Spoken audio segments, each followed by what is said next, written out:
Baik, saudara-saudara sekalian, saya ingin membawa kita kembali melihat tema kita yang terakhir di bulan Februari tentang dedikasi.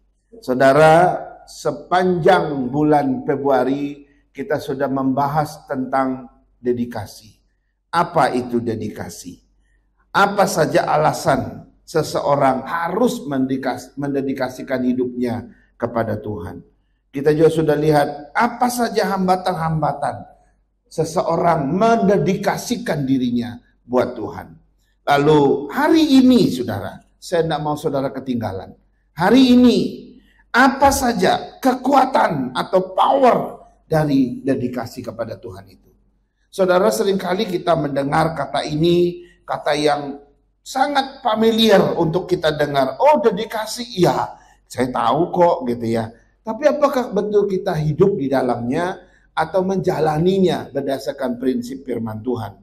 Nah, karena itu saudara-saudara, saya akan membawa kita untuk mengerti ini ya, kita udah lihat ini sepanjang bulan ini. Nah, hari ini kita akan lihat kekuatan atau power dari dedikasi kepada Tuhan. Dan kita akan menjawab dua pertanyaan ini. Apa saja kekuatan dari sebuah dedikasi? Khususnya dedikasi kita kepada Tuhan.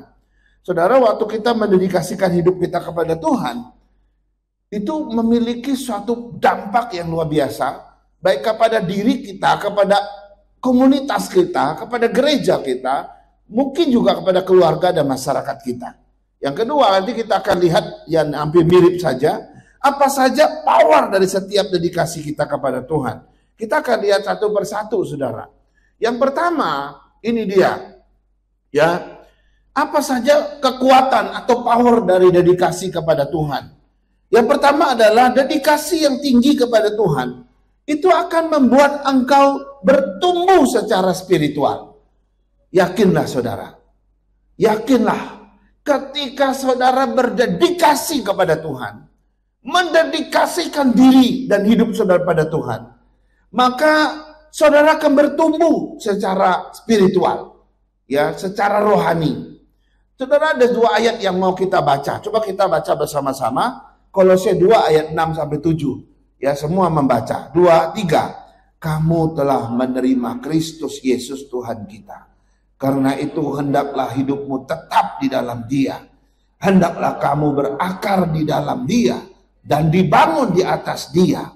Hendaklah kamu bertambah teguh dalam iman yang telah diajarkan kepadamu, dan hendaklah hatimu melimpah dengan syukur. Saudara, berdasarkan ayat ini kalau kita mau simpulkan gitu ya, bahwa orang yang berdedikasi itu adalah orang yang pertama kali sudah menerima Yesus. Saudara lihat di situ ya. Kamu telah menerima Kristus Yesus Tuhan kita. Jadi kalau seseorang mau berdedikasi kepada Tuhan, maka pertama kali dia sudah terima Yesus sebagai Tuhan dan Juru Selamat dia. Ya, omong kosong kalau ada orang bilang, saya mau berdedikasi kepada Kristus, tapi dia belum terima Yesus. Ya, karena itu ini langkah yang paling dasar, saudara ya. Tapi dalam penjelasan ayat-ayat selanjutnya, ini menarik. Orang yang berdedikasi, dia akan tetap tinggal di dalam Kristus. Ini yang menarik. Ada banyak orang bilang, saya percaya Yesus, saya ikut Yesus. Tapi pertanyaannya, kamu tinggal nggak dalam Dia? Ada banyak orang nggak tinggal di dalam Kristus, itu masalahnya. Dan orang yang mampu bertahan dan tinggal setia dalam Kristus adalah orang yang berdedikasi, saudara. Yang ketiga, menarik. Masih dalam ayat itu, coba sambil melihat ayat itu ya. Semua yang saya katakan ada di situ. Orang yang berdedikasi juga akan berakar di dalam Dia. Wow. Dia akan berakar di dalam Dia. Itu orang yang berdedikasi, saudara. Kalau engkau tidak berdedikasi, atau kita temukan orang yang gak berdedikasi kepada Tuhan, saudara, susah dia berakar. Karena gak ada komitmen di situ. Gak ada pengabdian di situ. Gak ada dedikasi di situ. Kalau ini gak ada, susah untuk berakar, saudara. Seseorang bisa berakar begitu kuat di dalam Tuhan kalau engkau memiliki dedikasi yang tinggi pada Tuhan. Yang keempat, Orang yang berdedikasi, di kisah itu lagi masih ada dua kata di situ. Itu dibangun di atas dia. Artinya hidupnya terus dibangun menjadi satu bangunan yang kuat sekali. Ada perumpamaan dalam Alkitab, ada yang membangun di atas pasir, ada yang dibangun di atas batu karang. Engkau membangun hidupmu dengan apa? Di atas apa? Kalau engkau membangun hidupmu dengan pasir, ketika banjir datang, badai datang, habis bangunan itu. Tapi kalau engkau membangun di batas batu karang yang kuat, walaupun badai datang, banjir datang, dia tetap kokoh. Ini bicara tentang orang membangun hidupnya di dalam Kristus, saudara. Orang yang membangun hidupnya di dalam Kristus, itu butuh dedikasi yang tinggi. Kau tak mungkin membangun hidupmu dengan bagus di dalam Kristus kalau engkau tidak berdedikasi. Yang terakhir, orang yang berdedikasi juga dikatakan bertambah teguh dalam iman kepada Tuhan. Kita bisa menilai kok, ya, ada orang yang makin lama ikut Tuhan makin kuat imannya. Tapi ada orang yang makin lama ikut Tuhan kok makin nyungsep hidupnya gitu, makin turun ke bawah. Makin lemah, makin kok rentan, makin rapuh dia. Loh, kok bisa ada dua orang kayak begitu, kenapa? Apa Tuhan tidak pelihara? Tuhan pelihara kok. Jawabannya, orang itu tidak punya dedikasi kepada Tuhannya, yaitu Kristus. Cek 1, 2. Baterainya habis, saudara. Mana? Oh, sini aja ya.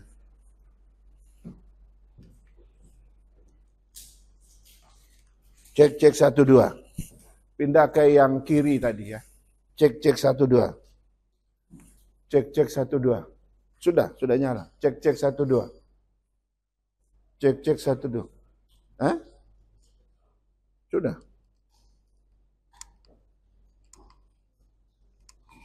Cek 1. Oh ya, sudah. Saya harap saudara tidak kehilangan penyampaian saya yang terakhir ya. Saudara, kenapa ada dua orang yang berbeda? Makin lama ikut Tuhan makin kuat imannya, makin lama ikut Tuhan makin lemah imannya. Kenapa? Ada apa? Cek 1, 2. Ya, kembali ke yang tadi ya, Pak. Kenapa? Itu karena sikap dedikasi, saudara. Saya nggak ngerti ya, tetapi ini yang harus terjadi. Ketika kita berdedikasi, imanmu makin kuat. Amin. Orang yang berdedikasi seperti ini pasti mengalami pertumbuhan yang luar biasa, saudara. Tadi dikatakan apa itu? Orang yang pertama itu dikatakan tetap tinggal di dalam Kristus. Dia akan berakar di dalam Kristus, dibangun di dalam Kristus, imannya bertambah teguh dalam Kristus. Ini adalah orang-orang yang berdedikasi. Dan kalau sudah berdedikasi kayak begitu, dia akan mengalami pertumbuhan iman yang luar biasa, pertumbuhan yang berlipat-lipat, pertumbuhan yang spektakuler di dalam roh spiritual dia. Banyak orang ngakui ikut Yesus, ya, komit sama Kristus, kenyataannya dia nggak bertumbuh. Masalahnya di mana? Sekali lagi, kenapa dia tidak bertumbuh? Karena dia tidak berdedikasi. Penyebabnya apa?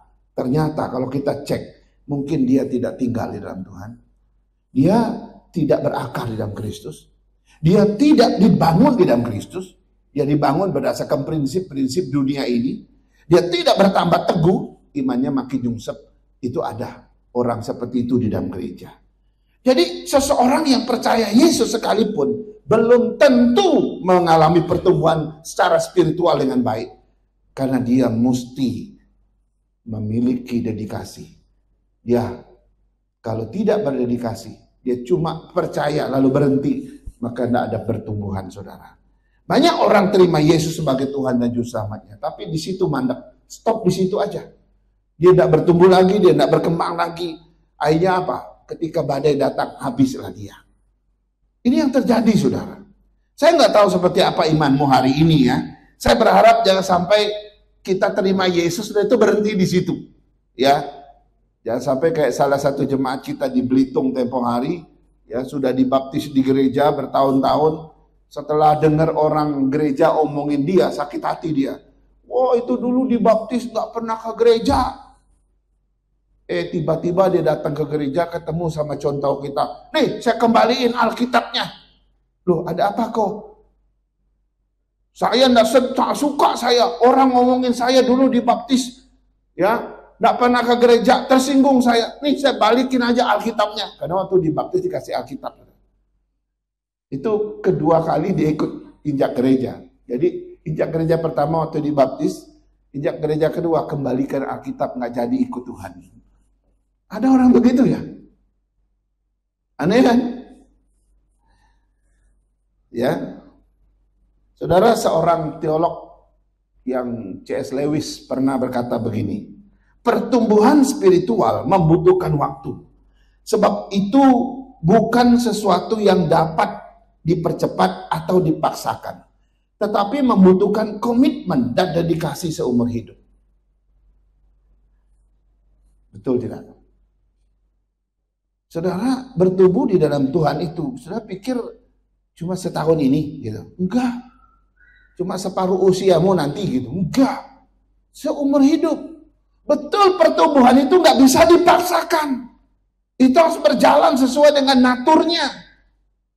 Tapi kalau engkau tidak berdedikasi, engkau nggak komitmen, engkau nggak bisa capai maksimal daripada pertumbuhan itu.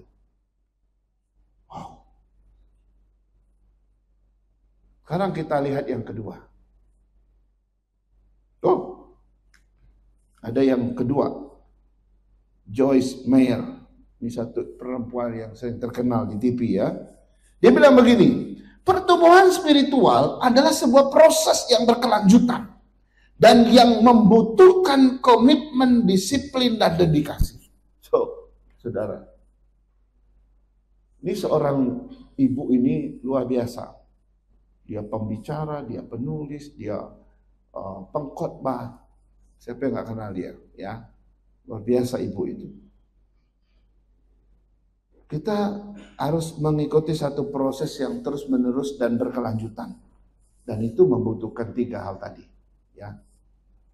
Nah, sekarang kita lihat bagian kedua.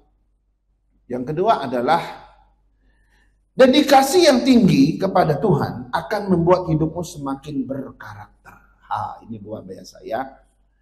Salah satu power, salah satu dampak dari berdedikasi, salah satu kekuatan dari berdedikasi, dia akan buat hidupmu semakin berkarakter. Berkarakter kayak apa ya? Ya memiliki karakter yang kuat, maksudnya gitu ya. Nah, apa yang dimaksud dengan hidup yang semakin berkarakter di sini? Saudara, hidup yang semakin berkarakter artinya ini. Hidup yang semakin memahami nilai-nilai kebenaran, hidup yang semakin mengerti prinsip-prinsip kebenaran, dan hidup yang mengetahui tujuan hidup yang sesungguhnya. Itu hidup yang semakin berkarakter. Yang kedua, setelah mengetahui nilai-nilai dan prinsip-prinsip kebenaran itu, ia akan bertindak sesuai dengan nilai-nilai itu, dia akan bertindak sesuai dengan prinsip-prinsip kebenaran tersebut. Itu hidup yang berkarakter. Dan yang ketiga, ia akan semakin berintegritas, semakin bertanggung jawab atas hidupnya, semakin konsisten, semakin disiplin, semakin berdedikasi. Itu hidup yang semakin berkarakter. Wow. Apakah kita punya hidup yang berkarakter seperti itu? Saya nggak tahu. Tapi ada 2 ayat yang membimbing kita. Coba kita baca bersama-sama. 2 dari 1 Timotius Korintus 15 ayat 58, nanti di Kolose 1 ya. 2, semua bersuara ya. 2, 3. Karena itu saudara-saudaraku yang terkasih, berdirilah teguh, jangan goyah, dan giatlah selalu dalam pekerjaan Tuhan. Sebab kamu tahu bahwa dalam persekutuan dengan Tuhan, jerih payahmu tidak sia-sia. Kolose 3 ayat 23, 2, 3. Apapun juga yang kamu perbuat, perbuatlah dengan segenap hatimu, seperti untuk Tuhan dan bukan untuk manusia. Saudara, berdasarkan 2 ayat ini saya simpulkan, orang yang hidup berdedikasi itu kepada Tuhan, hidupnya semakin berkarakter. Karakter pertama apa? dia makin teguh orangnya, dia makin kokoh orangnya, dia makin kuat dia tidak gampang goyah itu orangnya. Kepribadiannya makin kuat, kepribadiannya, prinsip hidupnya makin kokoh. Yang kedua, dia makin giat dalam pekerjaan Tuhan. Dia nggak malas-malas, dia giat dalam pekerjaan Tuhan, dia lakukan seolah-olah besok sebentar lagi Tuhan datang. Yang ketiga, hidup yang makin berkarakter itu makin erat bersekutu dengan Tuhan. Dia nggak lalaikan satu waktu pun tidak berelasi dengan Tuhan. Hampir 24 jam kehidupan dia merupakan penyembahan dia kepada Tuhan. Wah, biasa, saudara. Yang keempat, dia makin tidak takut untuk berjerih lelah. Dia makin tidak takut untuk berkorban buat Tuhan. Karena dia tahu jerih payah tidak akan sia-sia di dalam Tuhan. Itu orang yang berkarakter, saudara. Makin berbuat dengan segenap hati, berbuat untuk Tuhan. Ya, dia melakukan segala sesuatu, dia buat dengan segenap hati, seperti untuk Tuhan. Ini orang yang makin berkarakter. Nanti di bulan Maret, saudara, kita akan belajar tentang etika. Dan salah satu nilai daripada etika itu kayak gini, saudara. Orang nggak lihat kita, dia tetap melakukan dengan segenap hati. Bosnya nggak perhatikan dia kerja, dia tetap mengerjakannya dengan sepenuh hati. Itu etika Kristen. Nanti bulan depan kita lihat itu. Kita masuk di tema yang baru tentang etik. Kebetulan dalam debat presiden kemarin, calon presiden, muncul yang namanya etik ya. Menarik ya, saya langsung terpikir, ini boleh nih kita belajar tentang etika Kristen secara khususnya. Yang kelima, makin disiplin dia, berintegritas dia, bertanggung jawab dia, konsisten dia, siap menderita buat Tuhan dan sebagainya. Itu hidup yang makin berkarakter. Saudara, ketika engkau berdedikasi kepada Tuhan, maka hidupmu makin berkarakter. Kalau orang melihat orang, Bapak itu luar biasa. Ya, dia super sibuk, tapi dia selalu ada waktu buat Tuhan. Wow. Sudah tahu itu? Itu pujian untuk orang yang berkarakter. Oh, itu orang luar biasa. Jabatannya tinggi sekali. Tapi dia kalau ke gereja, rendah hatinya luar biasa. Itu orang yang berkarakter. Kita sedang memuji orang yang berkarakter. Ya, dulu ada satu oma-oma. Ini bukan oma kita ya, dari Belitung. Siapa nama oma itu ya? Dari Tanjung Pandan. Waktu itu kami masih gembala di sini. Dia aktivis di Belitung, saudara. Oma ini orangnya cekatan gitu ya. Orangnya semangat kayak oma kita juga gitu ya. Ya. Dia datang ke sini, padahal dia datang numpang gitu ya. Saya ngobrol sama dia gitu ya. Besok pagi gitu ya, dia sikat itu daerah lantai di WC di bawah gitu, di lantai dasar. Aduh, oma jangan, nggak apa-apa. Ayi seneng melayani Tuhan katanya, dia bersihin WC itu. Waduh, saya jadi nggak enak gitu. Saya jadi ikut-ikutan juga gitu ya. Padahal memang ada OB gereja ya yang kerjakan itu gitu ya, poster gereja. Tapi dia datang sikat-sikat tuh, datang dari Belitung hanya untuk sikat-sikat WC kita. Coba saudara. Oh, saya ingat itu gitu. Itu perbuatan yang sederhana yang dia buat, saya ingat sampai sekarang. Dan ini sering saya jadikan ilustrasi, saudara. Banyak orang yang bisa melakukan banyak hal, tapi dia begitu pelit buat Tuhan. Karakternya belum tumbuh. Ayo, mari kita menjadi orang yang berkarakter. Amin. Amin. Coba bilang orang kiri kanan, ayo jadi orang yang berkarakter.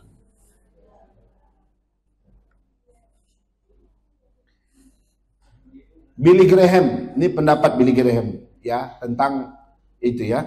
Dia bilang gini, hidup yang berkarakter baik, ya hidup yang berkarakter baik tidak terbentuk dalam satu malam, tetapi itu adalah proses sepanjang hidup melalui hal-hal yang sulit. Namun dengan penuh dedikasi kepada Tuhan, kita bisa mengembangkan karakter yang baik.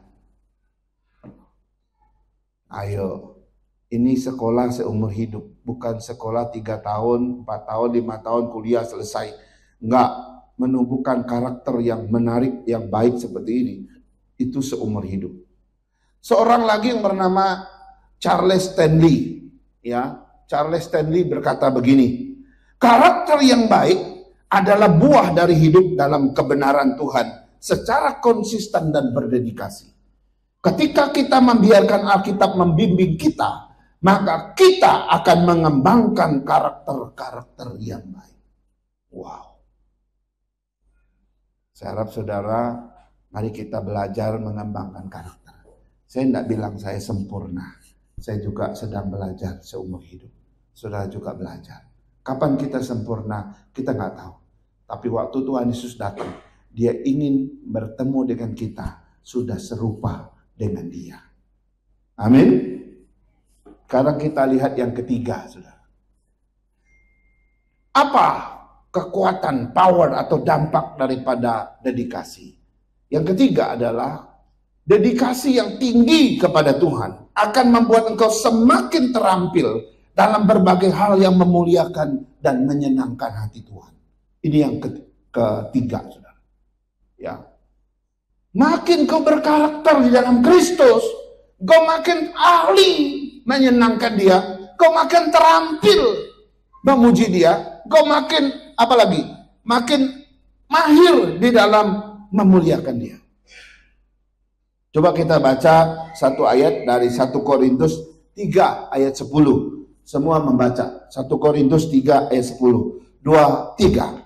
Sesuai dengan kasih karunia Allah yang dianugerahkan kepadaku, aku sebagai seorang ahli bangunan yang cakap telah meletakkan dasar, dan orang lain membangun terus di atasnya. Tetapi tiap-tiap orang harus memperhatikan bagaimana ia harus membangun di atasnya. Saudara, secara umum ya, ada dua faktor yang bisa membuat orang begitu terampil terhadap sesuatu. Pertama itu minat, yang kedua itu bakat. Ya, ini saya rasa nggak asing bagi orang yang biasa bermain piano. Ya, orang kalau mau ahli main piano, dia mesti punya bakat. Yang kedua, dia mesti punya minat. Kalau dia punya bakat, tapi dia tidak punya minat, itu nggak bisa maksimal. Bisa, ya gitu ya.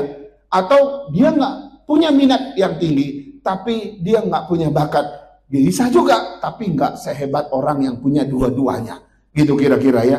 Nah, orang kalau begitu punya bakat, gitu ya, dia punya minat yang tinggi, dia main ini, saudara, saya mau kasih tahu, luar biasa. Dia akan menjadi hebat yang luar biasa. Nah, yang menarik yang perlu diperhatikan di dalam yang namanya minat, ya, di dalam yang namanya minat, saya mau kasih tahu, minat artinya apa? Minat artinya sebuah ketertarikan dan keinginan, itu artinya minat, ya kan? Nah, kalau seseorang memiliki minat, di dalam minat itu ada yang namanya dedikasi, saudara. Di dalam yang namanya minat itu ada yang namanya dedikasi, ya. Orang kalau sudah minat, dia akan mendedikasikan semuanya untuk minatnya itu, gitu ya, untuk bakatnya itu. Mungkin dia nggak punya bakat, tapi kalau dia punya minat yang tinggi, dia akan belajar bermain piano 10 jam satu hari. Wow, kalau dia udah bisa latihan 10 jam satu hari, saudara, setahun kira-kira orangnya kayak apa ya? Dia akan bisa jadi apa gitu? Luar biasa, gitu ya.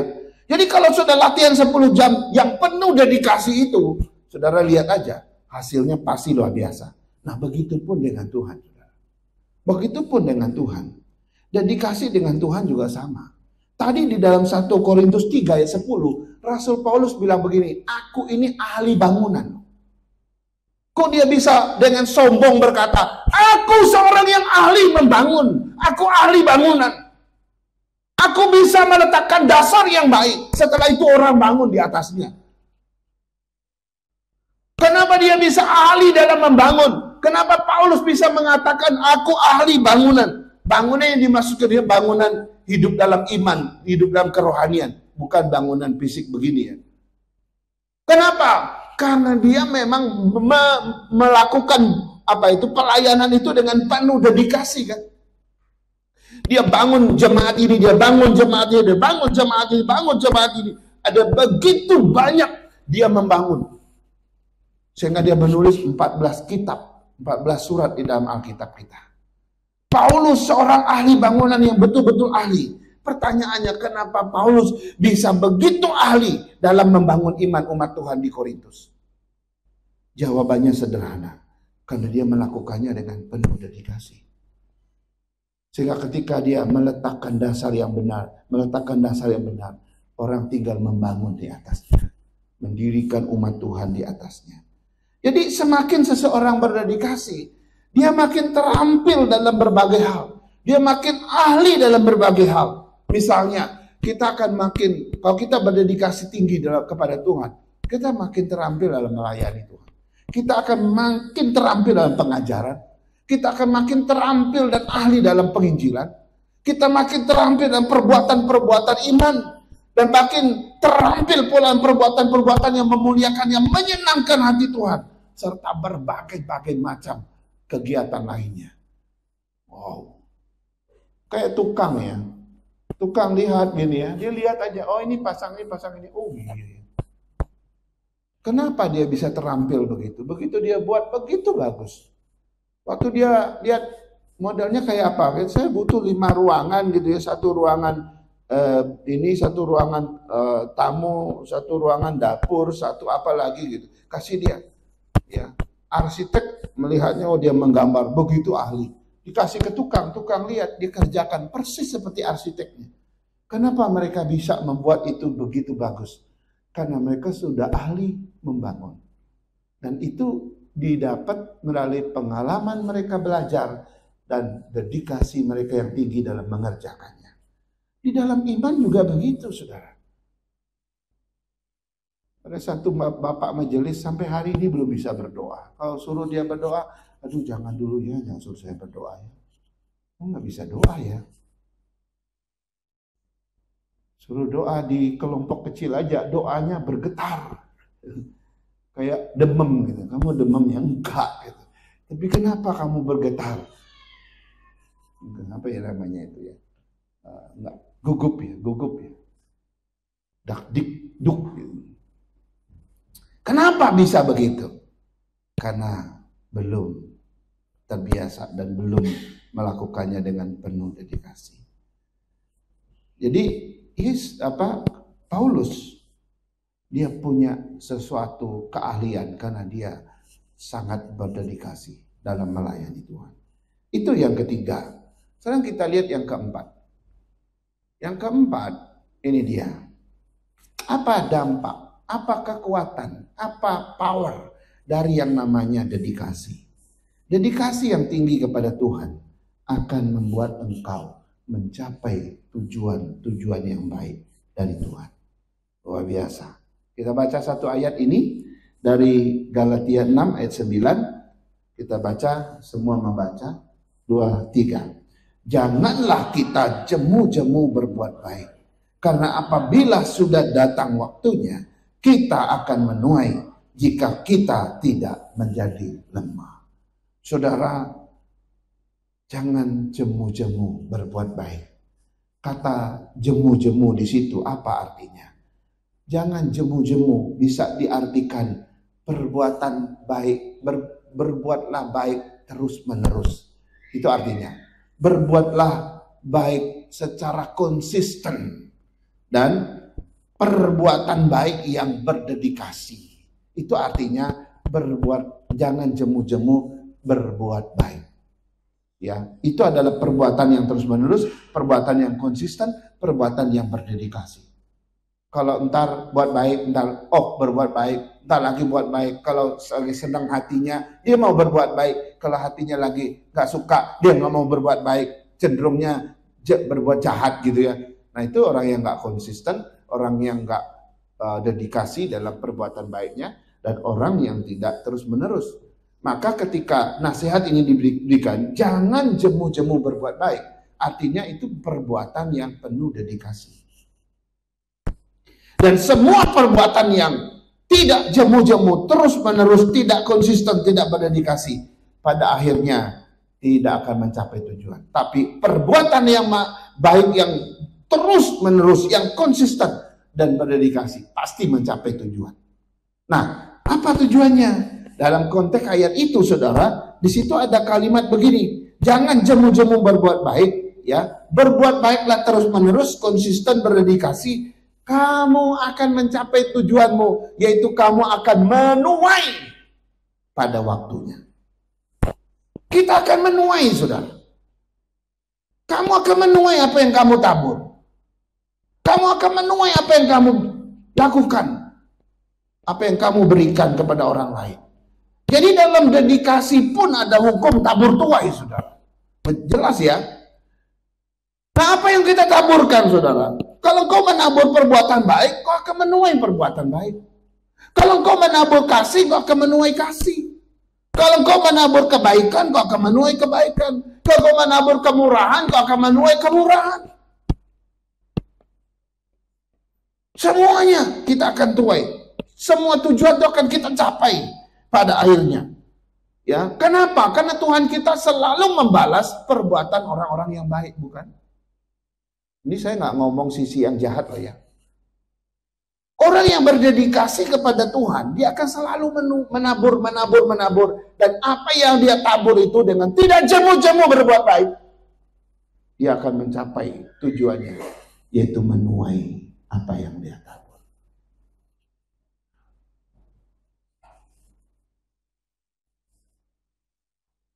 Orang Kristen mestinya terus-menerus berdedikasi dalam berbagai perbuatan baik atau cinta kasih. Jangan pernah jemu-jemu berbuat baik, saudara. Karena akan tiba waktunya kita akan menuai. Max Lucado berkata begini. Ini dia. Saya baca ya. Max Lucado mengatakan begini. Tuhan adalah penanam yang baik. Jika kita konsisten menanam benih-benih iman dan perbuatan-perbuatan baik dalam hidup kita, maka Tuhan akan memastikan bahwa kita akan menuai panen yang baik. Saudara, tanamlah sebanyak-banyaknya. Taburkan sebanyak-banyaknya. Yang baik loh ya, benih yang baik. Soal nanti kapan kau akan menuai, kita nggak tahu. Bisa jadi kau menuai pada saat kau masih ada. Atau akan dituai oleh anak cucumu, saya nggak tahu. Karena kadang-kadang Tuhan membalas kebaikan seseorang itu kepada cucu buyutnya, kemudian pun generasi kedua, generasi ketiga. Sama seperti Tuhan membalas kejahatan orang yang jahat itu sampai keturunan yang begitu jauhnya. Hal yang sama, sepadan, berbanding lurus. Kalau engkau menabur yang baik, berbuat yang baik, nggak jemu-jemu, maka juga dia akan balaskan sampai 7 turunan. Walaupun nggak ada ayatnya. Itu sepadan dengan itu, saudara. Kalau Tuhan membalas kejahatan seseorang sampai keturunan ke-7, maka saya juga percaya Tuhan akan membalas kebaikan seseorang sampai anak cucunya. Amin, saudara? Amin? Karena itu berbuat yang baik. Mungkin saat ini orang nggak menghargai perbuatanmu, tabur terus nggak apa-apa. Tuhan akan memberikan waktunya, kau akan menuai. Mungkin bukan engkau, mungkin anakmu, mungkin cucumu, mungkin keturunanmu yang ke-7 atau keturunanmu yang keberapa akan menuai. Tuhan tidak lupa janji. Sekarang kita lihat yang kelima. Masih ada 2 ya.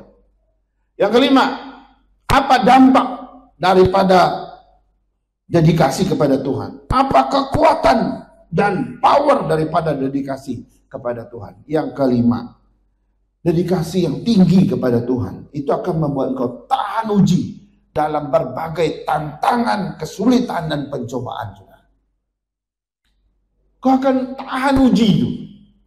Coba kita baca Yakobus pasal 1 ayat 12. Semua membaca dengan bersuara.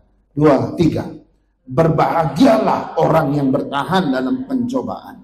Sebab apabila ia sudah tahan uji, ia akan menerima mahkota kehidupan yang dijanjikan Allah kepada barang siapa yang mengasihi dia. Saudara, kita harus akui bahwa ada 2 macam orang Kristen. Dan daya tahan orang Kristen itu berbeda-beda. Ada yang daya tahannya kuat, ada yang daya tahannya lemah. Ya, ada sebagian orang percaya tahan terhadap tantangan, kesulitan dan pencobaan. Tapi ada sebagian orang Kristen begitu rapuh terhadap pencobaan, tantangan, dan kesulitan. Kenapa? Sekali lagi, sama seperti pertanyaan-pertanyaan sebelumnya. Yang membedakan kenapa sebagian tahan, sebagian tidak tahan. Itu karena dia berdedikasi kepada Tuhan. Orang yang memiliki dedikasi yang tinggi kepada Tuhan, biasanya dia akan lebih tahan terhadap berbagai ujian, tantangan, kesulitan, dan pencobaan. Dia akan lebih tahan. Tanpa dedikasi, kau akan lemah, kau rentan, kau rapuh, tak bisa bertahan. Saudara, ada satu hasil penelitian, ini saya pernah dengar dari teman saya, saudara. Dulu pernah ada satu penelitian yang diadakan untuk keluarga-keluarga Kristen, saudara. Ya, yang diteliti adalah seperti apa ketahanan keluarga-keluarga Kristen itu terhadap tantangan, kesulitan, penderitaan, dan pencobaan. Dan apa yang membuat mereka bertahan dan apa yang membuat mereka tidak bertahan. Nah, yang menarik dari hasil penelitian itu, ternyata ada dua outputnya. Rata-rata keluarga Kristen yang tahan terhadap berbagai tantangan, kesulitan, penderitaan, dan pencobaan, itu adalah keluarga yang biasanya konsisten bersekutu dengan Tuhan, konsisten berdoa bersama, dan merenungkan firman Tuhan. Konsisten.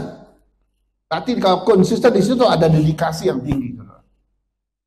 Dan keluarga yang rentan dan tidak tahan terhadap tantangan, kesulitan, penderitaan, dan pencobaan, itu ada keluarga-keluarga yang, mohon maaf, tidak pernah bersekutu, tidak pernah berdoa, tidak pernah merenungkan firman, tidak pernah beribadah dengan baik. Lemah sekali, saudara. Gereja mereka sama kok. Pendeta yang khotbah sama. Majelis yang melayani, yang aktivisnya sama. Semua duduk di jam yang sama. Tapi sebagian begitu kuat dan sebagian begitu lemah. Itu karena dedikasi. Seorang yang bernama Charles Stanley, ini sekali lagi dia berkata begini. Pencobaan dan kesulitan datang ke semua orang. Tetapi sebagai orang percaya, kita memiliki jaminan bahwa Tuhan bersama kita. Dengan berpegang teguh pada iman dan menyerahkan kekhawatiran kita kepadanya, kita akan menemukan kedamaian dan kekuatan untuk bertahan. Jadi orang, keluarga-keluarga yang selalu berrelasi dengan Tuhan, bersekutu dengan Tuhan, berdoa dengan Tuhan, selalu mengandalkan dan berserah diri pada Tuhan. Mereka tahu ada jaminan bahwa Tuhan bersama mereka. Karena itu, mereka akan menemukan kedamaian dan kekuatan untuk bertahan. Itu yang membedakan dua keluarga itu dari penelitian. Saya nggak tahu keluargamu seperti apa. Apakah keluargamu termasuk keluarga yang punya daya tahan yang kuat terhadap tantangan, kesulitan, penderitaan, dan pencobaan? Saya nggak tahu. Tapi mari kita kuatkan keluarga kita. Punya dedikasi yang tinggi pada Tuhan. Terakhir, yang keenam, apa kekuatan dampak daripada dedikasi? Yang keenam adalah dedikasi yang tinggi kepada Tuhan akan membuat engkau mempertanggungjawabkan hidupmu tanpa malu di hadapan Tuhan dan manusia. Saudara, kalau engkau punya dedikasi yang tinggi, kau tidak akan pernah rasa malu di hadapan Tuhan dan di hadapan manusia. Tapi kalau dedikasimu buruk, track recordmu buruk, jejak-jejak kehidupanmu jelek, kau akan malu di mana-mana, di hadapan Tuhan dan di hadapan manusia. Oke?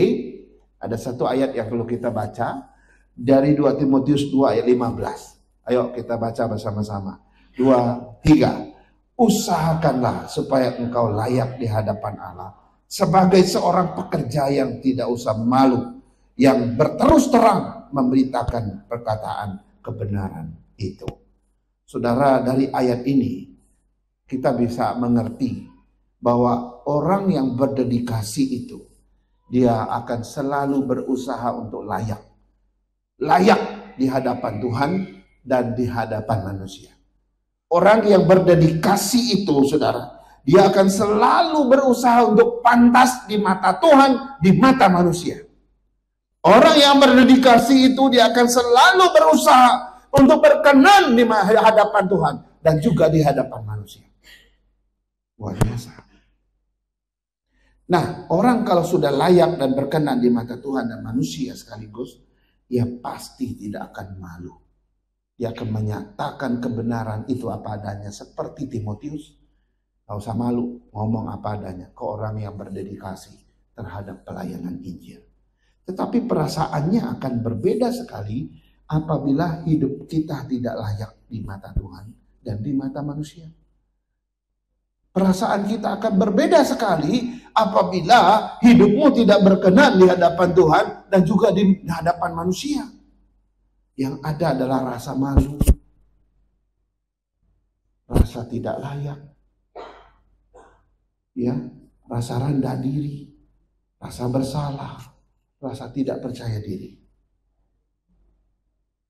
Itu akan menghinggapi seseorang kalau hidupnya nggak layak di hadapan Tuhan. Coba saja melakukan suatu perbuatan yang jahat. Dan itu diketahui semua orang, maka sejak itu kita akan merasa nggak enak. Dulu ada satu anak muda kita, mungkin dulu juga pernah saya bilang ya, anak muda satu ini datang ke Jakarta gitu ya, coba untuk kerja di Jakarta, tapi gagal sana, gagal sini. Dia pinjam uang dengan sesama pemuda kita di sini. Ada yang pinjam 500, ada yang pinjam 300, yang paling tinggi dia pinjam 800 kepada seorang pemuda putri kita, pemudi kita perempuan. Lalu janji 2 minggu lagi saya kasih, giro saya belum cair. Selalu ngomong giroku belum cair. Gimana? Uangnya sudah ada belum? Aduh maaf C, giroku belum cair. Giroku besar kok. Tunggu ya, seminggu lagi, 2 minggu lagi. Terus menerus, sudah hampir setengah tahun. Loh, ternyata nggak cuma 1 yang dia utangin. Ada 7 kalau nggak salah, ya hitung. Yang paling tinggi sih perempuan ini. Saya bilang, saya panggil dia, kamu anak muda, jangan merusak persekutuan di gereja ini. Saya peringatkan kamu sekali lagi, kapan kamu bisa bayar? Iya contoh, itu saya masih contohnya. Ya contoh, kira-kira 2 minggu lagi deh. Oke 2 minggu ya, kalau nggak ada 2 minggu saya akan panggil kamu lagi. 2 minggu, enggak juga. Saya tegur dengan keras, kapan bisa? Minggu depan saya mau minta sama AQ saya. Minggu depan nggak bisa juga. Akhirnya saya panggil pengurus, saya akan bilang, saya akan mendisiplin anak ini. Oh gitu ya contoh, iya. Apa harus begitu? Iya harus begitu. Kalau enggak begitu, ini akan merusak. Ini udah 7 orang semua kena. Yang lain cuma nggak nuntut karena mungkin cuma bagi dia ya sudahlah relakan dia. Tapi yang perempuan ini 800.000. Waktu itu 800.000 tinggi sudah. Bukan kayak sekarang. Beli durian baru cuma 2. Waktu itu 800.000 itu besar. Akhirnya apa? Akhirnya saya disiplin dia. Mulai hari ini, saya umumkan di sini loh. Saya umumkan di depan. Mulai hari ini si A tidak lagi bukan dari anggota kita. Dan kami minta dia untuk tidak beribadah sementara dalam pembinaan. Wah, dia memang akhirnya nggak berani ke gereja. Saudara tahu kalau ke belakang, kemana nih? Ini jalan Kelinci Raya. Di seberang itu waktu ke Golden Truly itu ada satu perahu itu.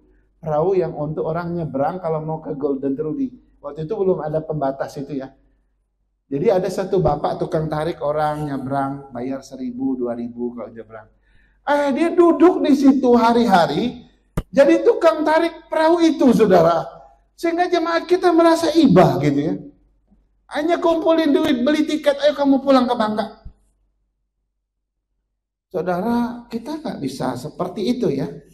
Akhirnya karena perbuatan itu, dia akhirnya malu sendiri ke gereja. Saya dengar beliau pulang ke Bangka juga nggak berani ke gereja.